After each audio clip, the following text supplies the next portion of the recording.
Hello guys, இன்றைக்கி Sunday, work free டே தான். But நமக்கு தான் ஆஃபீஸ் வேலை இல்லைனாலும் வீட்டு வேலை இருக்கே. மார்னிங் எழுந்துக்க கொஞ்சம் லேட் ஆயிடுச்சு. ஸோ சிம்பிளாக சட்னி அரைச்சி தோசை சாப்பிட்டுட்டு பிரேக்ஃபாஸ்ட் முடிச்சுட்டு கடைக்கு போய் நாட்டுக்கோழி அண்ட் மட்டன் வாங்கிட்டு வந்தோம். நாட்டுக்கோழி 65 பண்ணலாம்னு பிளான். சிக்கனை கொஞ்சமாக வேக வைக்கலாம்னு இஞ்சி பூண்டு பேஸ்ட்லாம் போட்டு வேக வச்சாச்சு. 2 பேருக்குமே கோல்டாக இருந்துச்சு. ஸோ சிக்கனை தனியாக எடுத்துகிட்டு அந்த தண்ணியில் கொஞ்சமாக மிளகு சீரகம்லாம் தட்டி போட்டு சூப் வச்சுட்டேன். காரசாரமாக நல்லா இருந்துச்சு. அந்த சிக்கன்லேயும் மசாலாலாம் போட்டு தனியாக எடுத்து வச்சாச்சு. வெனஸ்டே தான் பிரியாணி பண்ணோம். ஸோ இன்றைக்கி ரைஸே வச்சுக்கலாம்னு செட்டிநாடு மட்டன் கிரேவி தான் ட்ரை பண்ணேன். நல்லாவே இருந்துச்சு. அதோட ரெசிபி நான் இன்னொரு வீடியோவில் ஷேர் பண்ணுறேன்.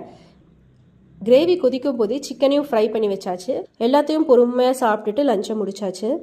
என்னதான் வீக்கெண்ட் ஃபீலிங் இருந்தாலும் சில டைம் வீக் டேவே பரவாயில்லன்னு இருக்கும். லீவாக இருந்தாலும் நம்ம ரெஸ்ட் எடுக்காமல் வீக் டேயில் பண்ண வேண்டிய எல்லா க்ளீனிங்குமே சேர்த்து பண்ணிவிடுவேன். நீங்களும் வீக்கெண்ட் வந்தால் தான் என்ன மாதிரி எல்லா க்ளீனிங்கும் பண்ணுவீங்களான்னு கமெண்ட்